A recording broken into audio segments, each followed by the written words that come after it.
Ngayon alam ko na. Kaya pala gusto ng mga magulang natin na kumain tayo ng sabay-sabay. Kasi darating ang panahon na mag-isa ka na lang kakain sa lamesa. Kaya pala 6:00 pa lang ng gabi, gusto ng mama at papa natin na magkakasama tayo. Kasi darating ang panahon na matagal na panahon din tayong hindi magkikita-kita. Ngayon alam ko na kung bakit hinahayaan lang tayo kumain ng matatamis noon.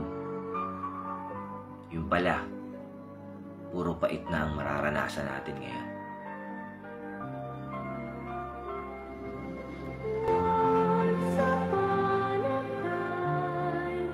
Ngayon alam ko na.